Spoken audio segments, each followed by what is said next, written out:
अस्सलाम वालेकुम dear students, उम्मीद आप सब खैरियत से होंगे। हमारा आज का जो लेक्चर है, आज के इस लेक्चर के अंदर हम दो कॉन्सेप्ट समझने जा रहे हैं।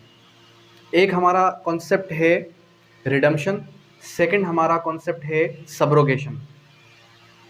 सेक्शन 91 और सेक्शन 92 ये दोनों के दोनों सेक्शंस बहुत इंपॉर्टेंट है और ये जो है कनेक्टेड हैं किसके साथ? मॉर्गेज के टॉपिक के साथ। लेकिन इस टॉपिक की तरफ जाने से पहले कुछ इंपॉर्टेंट टर्म्स अगर हम समझ लें तो ये टॉपिक समझने में आपको आसानी हो जाएगी। एक हमारे पास टॉपिक है प्यूनी मॉर्गेजी,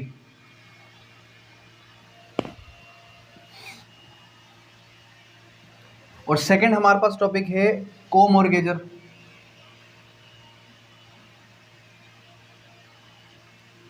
और थर्ड आ जाता है हमारे पास श्योरिटी।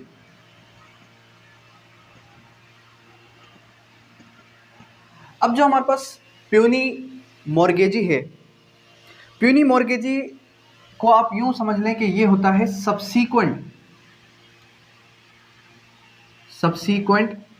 मॉर्गेजी।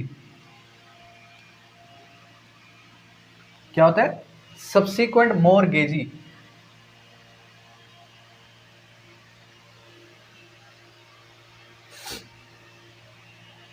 ठीक है, सब्सीक्वेंट मॉर्गेजी। अब सब्सीक्वेंट मॉर्गेजी क्या होता है, इसको हम एक एग्जांपल से समझते हैं कि हमारे पास मिस्टर ए है, इसने एक प्रॉपर्टी ट्रांसफ़र की, यानी कि मॉर्गेज कर दी बी को 2022 के अंदर। फिर यही प्रॉपर्टी ये ट्रांसफ़र करता है सी को 2024 के अंदर, और यही प्रॉपर्टी ये जो है मॉर्गेज करता है किसको? डी को 2025 के अंदर। अब एक ही प्रॉपर्टी है और प्रॉपर्टी ये है, ठीक है, एक ही प्रॉपर्टी है और इसी एक प्रॉपर्टी को इसने बी को भी ट्रांसफ़र किया, सी को भी ट्रांसफ़र कर दिया और साथ ही साथ डी को भी ट्रांसफ़र कर दिया। अब ज़रा इसको यूँ समझिएगा कि अब यहाँ पर जो पहले वाला मॉर्गेजी है, जब तक मिस्टर ए ने पहले वाले मॉर्गेजी को, पहले वाले बी और सी मॉर्गेजी को उनका डेप्ट नहीं दिया होगा, उनको उनका मॉर्गेज डेप्ट नहीं दिया होगा, तब तक मिस्टर डी क्लेम नहीं कर सकता। तब तक मिस्टर डी क्या क्लेम नहीं कर सकता? कि ये प्रॉपर्टी मैं रख लूँ, जब तक इनका इंटरेस्ट है, बी और सी का इंटरेस्ट है। अब ये क्या कर सकता है एट अ टाइम? ये कर सकता है, देखें, ए ने बी को कितनी रकम के लिए 2022 में प्रॉपर्टी मॉर्गेज की थी? वो थी 10,000, और बी को की थी फॉर 50,000, और डी को कर दी थी फॉर 60,000। अब ये कहते हैं मेरे पेमेंट सबसे ज़्यादा है, मैं ऐसा क्या करूं कि मैं जो है फर्स्ट पे आ जाऊं, यानी कि डी जो है इसकी जगह पर आ जाए। ये क्या करता है? ये 10,000 रुपीज़ जो है मॉर्गेज प्रॉपर्टी बी को दे देता है, बी साइड हो जाता है। जब बी साइड हो जाएगा तो ऑटोमेटिकली मिस्टर डी क्या करेगा? मिस्टर डी जो है बी की जगह पर आ जाएगा। अब जब मिस्टर डी बी की जगह पर आ गया, ये बाद वाले मॉर्गेजी को हम क्या कहेंगे? सब्सीक्वेंट मॉर्गेजी, यानी कि पुनी मॉर्गेजी। तो मिस्टर डी ने क्या किया? मिस्टर बी की जगह पर आ गया। अब इसका राइट पहले हो गया। अब सी कहाँ गया बेचारा? अब सी तो ये सोचेगा कि मेरा राइट कहाँ गया, अब मैं ऐसा क्या करूँ कि मैं जो है डी की जगह पर आ जाऊँ। तो सी भी ऐसा कर सकता है कि जो इसने मिस्टर डी ने 10,000 रुपीज़ दिए थे मिस्टर बी की जगह, तो वो मिस्टर डी को 10,000 रुपीज़ दे दे, और उसके बाद मिस्टर सी जो है अपनी एक्चुअल पोजीशन पर आ जाएगा, यानी कि पहले इसका राइट आ जाएगा। खैर, इतनी डिटेल में जाने की ज़रूरत तो नहीं थी, लेकिन फिर भी मैंने आपको इसका कॉन्सेप्ट डिटेल में समझा दिया। In simple words puny mortgage होता है सब्सीक्वेंट, बाद में आने वाला मॉर्गेजी, ठीक है। पहले वाले को कहते हैं प्रायर मॉर्गेजी। को मॉर्गेजर क्या होते हैं? को मॉर्गेजर क्या होते हैं? को मॉर्गेजर हम यूं कह सकते हैं को ओनर ऑफ प्रॉपर्टी। अब ये को ओनर ऑफ प्रॉपर्टी क्या होते हैं? बिलफर्स ए, बी और सी, ये तीनों के तीनों को ओनर है इस प्रॉपर्टी के, और ये मॉर्गेज कर देते हैं मिस्टर डी को 2025 के अंदर। तीनों के तीनों ने क्या कर दिया? तीनों के तीनों ने डी को प्रॉपर्टी मॉर्गेज कर दी। कितने पेमेंट के लिए? 5 लाख रुपीज़ के लिए। अब 5 लाख रुपीज़ के लिए क्या कर दिया, प्रॉपर्टी को इन्होंने मॉर्गेज कर दिया। अब यहाँ पर देखें कि ए क्या करता है, ए जो है 5 लाख रुपीज़ चुका देता है किसके, डी के। जब ए 5 लाख रुपीज़ मॉर्गेज मनी जो है सिर्फ ए, इन दोनों के भी पेमेंट यानी कि 5 लाख रुपीज़ अगर इन्होंने लिए तो जाहिर सी बात है थे 3 हिस्सों में तकसीम हुए थे उस टाइम पे, ठीक है, 3 हिस्सों में तकसीम हुए। लेकिन जब बात आई वापस पेमेंट देने की तो ये दोनों कहते हैं हमारे पास तो पेमेंट है ही नहीं। अच्छा भाई आपके पास पेमेंट नहीं है तो अब क्या किया जाए, अब ये करें कि ए को कहते हैं कि आपके पास पैसे हैं, आप जो है मिस्टर डी को पैसे देकर जान छुड़ाएं ताकि हम ये प्रॉपर्टी को सेल आउट कर सकें। अब होता कुछ इस तरीके से कि ए जो है मिस्टर डी को पेमेंट दे देता है 5 लाख रुपीज़। तो क्या ये तीनों के तीनों एक्चुअल पोजीशन पर आ जाएंगे, ऐसा हरगिज़ नहीं होगा। होगा कुछ इस तरीके से कि ए जो है मिस्टर डी की जगह पर आ जाएगा, यानी कि मॉर्गेजी की जगह पर आ जाएगा। जब ए मॉर्गेजी की जगह पर आ गया तो अब क्या इस प्रॉपर्टी को सेल आउट किया जा सकता है, हाँ ऐसा भी हो सकता है कि प्रॉपर्टी को सेल आउट कर दिया जाए। सेल आउट करने के बाद जो 5 लाख रुपीज़ थे उनमें से जो इन दोनों का हिस्सा बनता था वो ए को दे दिए जाए, वो बाकी जो पेमेंट बचेगी वो तीनों में डिवाइड हो जाए। क्लियर है यहाँ तक। अब आते हैं किसकी तरफ, श्योरिटी की तरफ। श्योरिटी का कॉन्सेप्ट कुछ इस तरीके से जैसे कि हमने कॉन्ट्रैक्ट एक्ट के अंदर पढ़ा था, कॉन्ट्रैक्ट ऑफ गारंटी। इसी तरीके से ए है मिस्टर बी को पेमेंट की इवज प्रॉपर्टी मॉर्गेज कर देता है, ठीक है, और प्रॉपर्टी ये है। अब यहाँ पर मिस्टर सी गारंटी लेता है इसकी कि अगर बिलफर्ज ए जो है टाइम पर पेमेंट आपको नहीं देता तो इसकी जगह पर मैं आपको पेमेंट दूंगा।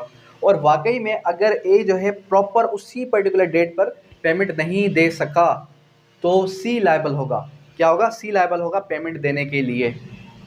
क्लियर है यहाँ तक, सी लायबल होगा पेमेंट देने के लिए। ये तीनों कॉन्सेप्ट क्लियर हो गए। अभी तक हमने सेक्शन 91 स्टार्ट नहीं किया। सेक्शन 91 स्टार्ट करते हैं। सेक्शन 91 क्या कहता है, सेक्शन 91 अगर आप पढ़ेंगे तो सेक्शन 91 कहता है who may sue for redemption, who may sue for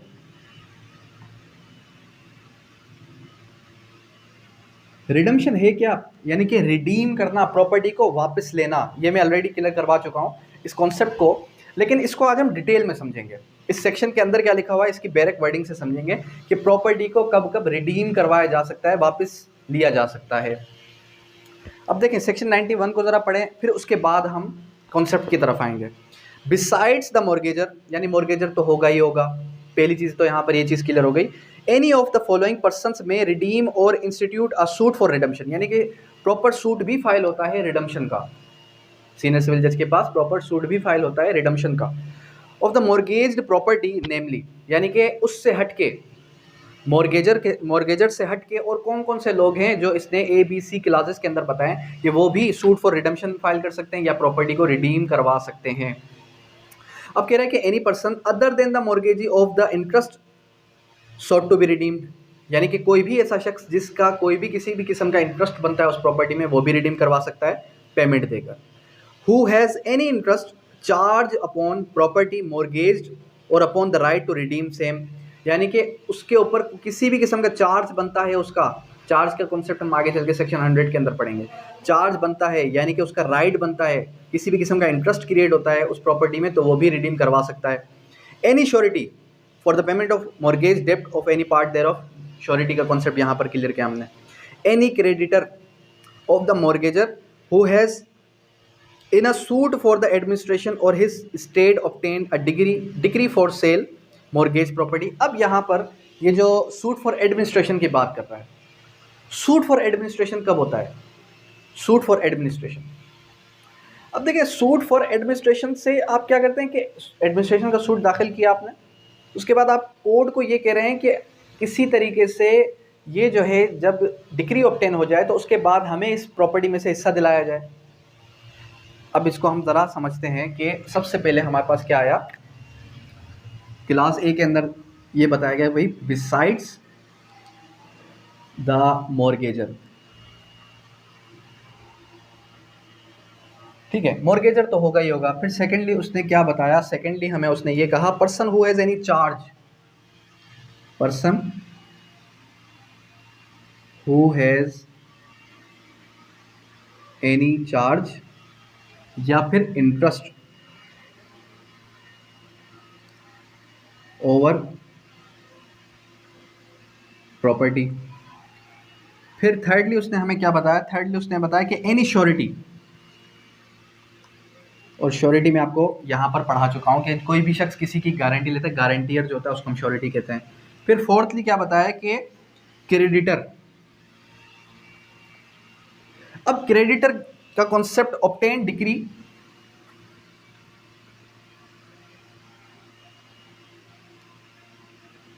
for suit for administration.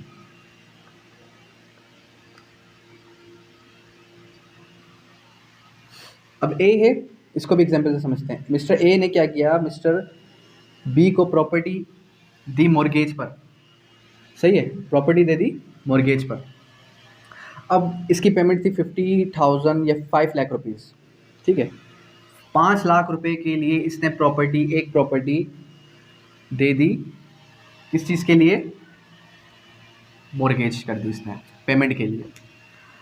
अब इसी तरीके से यहाँ पर एक और भी प्रॉपर्टी है इसकी, क्या है, एक और प्रॉपर्टी भी है इसकी।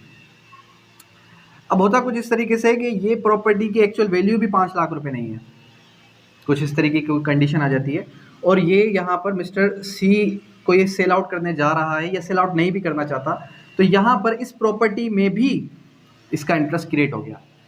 ये क्या करेगा, सूट फॉर एडमिनिस्ट्रेशन दाखिल करेगा इस प्रॉपर्टी के ओवर कि इस प्रॉपर्टी को सोल्ड आउट किया जाए, इस प्रॉपर्टी में से मुझे इतना हिस्सा लेके दिया जाए, जो मेरी एक्चुअल अमाउंट बनती है वो मुझे लेकर दे दी जाए। इसको हम कहते हैं कि creditor who obtain decree for the suit of administration. सही है, थोड़ा डिटेल्ड जो है, डिटेल्ड कॉन्सेप्ट है इसका, ठीक है। और इसको ज़रा आप 2 से 3 बार बैरक पढ़ेंगे तो आपको समझ में आ जाएगा। उसके बाद हमारे पास नेक्स्ट सेक्शन आ जाता है, कौन सा, subrogation, section 92, subrogation. Doctrine of subrogation कहा जाता है इसको, कि डॉक्ट्राइन ऑफ सबरोगेशन आखिर कहती क्या है, डॉक्ट्राइन ऑफ सबरोगेशन को हम किस तरीके से अंडरस्टैंड करेंगे। कह रहे कि एक है हमारे पास सब क्लास 1 के अंदर लीगल सबरोगेशन,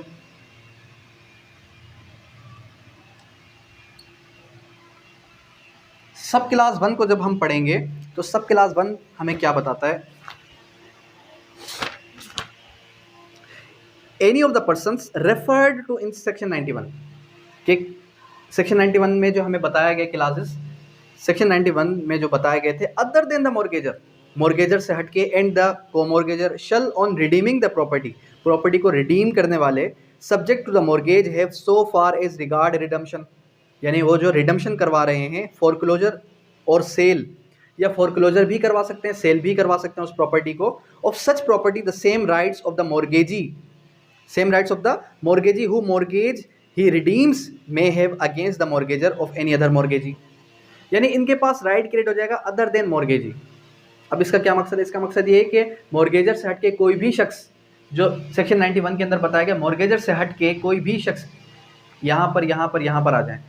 ये लोग जब क्या करते हैं, जब क्या करते हैं, मॉर्गेज डेप्ट क्लियर करवाते हैं मॉर्गेजर की जगह पर, तो ये क्या कर सकते हैं, ये उस प्रॉपर्टी को फोरक्लोज भी कर सकते हैं, उस प्रॉपर्टी को सेल करने का इख्तियार भी रखते हैं, और रिडम्पशन का इख्तियार भी रखते हैं। ठीक है, क्लियर है यहाँ तक? नहीं, वो इसके बाद हम पढ़ेंगे। अच्छा, अब उसके बाद क्लास 2, सब क्लास 2 पे आ जाएं जी। क्लास 2, सब क्लास 2 क्या कहता है, सब क्लास 2 कहता है the right referred in this section is called the right of subrogation. जो इस सेक्शन के अंदर बताया गया कि कोई भी शख्स प्रॉपर्टी को रिडीम करवा रहा है, सेल करवा रहा है, फोरक्लोज करवा रहा है, ये किससे हटके, मॉर्गेजर से हटके, तो उसको हम क्या कहते हैं, सबरोगेशन कहते हैं। And the person acquiring the same is said to be subrogated, जो अक्वायर कर रहा है ये राइट, उसको हम क्या कहेंगे, उसको हम कहेंगे subrogated the right mortgagee who mortgage he redeems, जो वो रिडीम कर रहा है। उसके बाद सब क्लास 3 के अंदर क्या कहता है, सब क्लास 3 के अंदर आ जाता है कन्वेंशनल सबरोगेशन।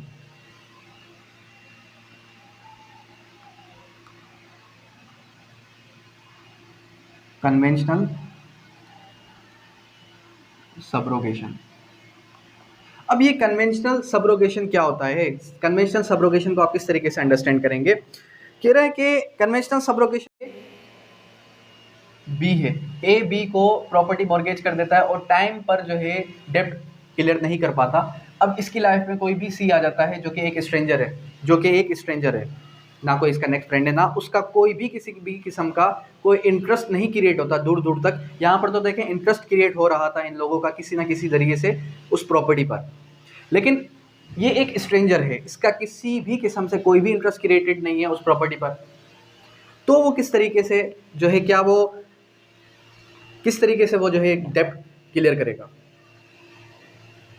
अब यहाँ पर ये बताया गया कि कोई भी शख्स, कोई भी स्ट्रेंजर अगर उसके मिस्टर ए की जगह पर, मॉर्गेजर की जगह पर आकर और डेब्ट क्लियर करने की कोशिश करता है, तो वो किस तरीके से करेगा? विथ रिटन एग्रीमेंट के जरिए से करेगा, और वो फिर आ जाएगा किसकी जगह पर? मिस्टर बी की जगह पर आ जाएगा। सही है। फिर मिस्टर ए की मर्जी आया कि वो उसको प्रॉपर्टी दे दे, आया कि वो उसको जो है ये कह दे कि भाई इतने टाइम ड्यूरेशन में मैं आपको क्लियर कर दूंगा। ठीक है। उसके बाद सब क्लास 4 ने एक्सटेंड कर दिया सब क्लास 3 को पेमेंट इन फुल के नाम से। अब सब क्लास 4 को जरा पढ़ें, ये सब क्लास 4 कहता क्या है? सब क्लास 4 कहता है कि nothing in this section shall be deemed to confer a right. क्या कह रहा है? Nothing in this section shall be deemed to confer a right of subrogation on any person unless the mortgage in respect of which the right to is claimed has been redeemed in full। यानी कि जो stranger है इसने क्या किया? इसने whole amount दे दी है। अगर इसने हाफ दी है तो ये इसकी जगह पर नहीं आएगा। सही है। यानी कि पूरी की पूरी अमाउंट रिडीम, पूरी की पूरी अमाउंट दे दे।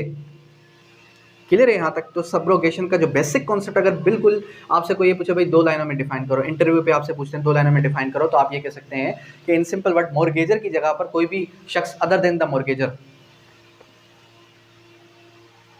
सब क्लास 1 को आप डिफाइन कर सकते हैं कि अदर देन द मॉर्गेजर कोई भी शख्स अगर मॉर्गेज डेब्ट क्लियर करता है तो उसको हम क्या कहते हैं? सब राइट ऑफ सब्रोगेशन।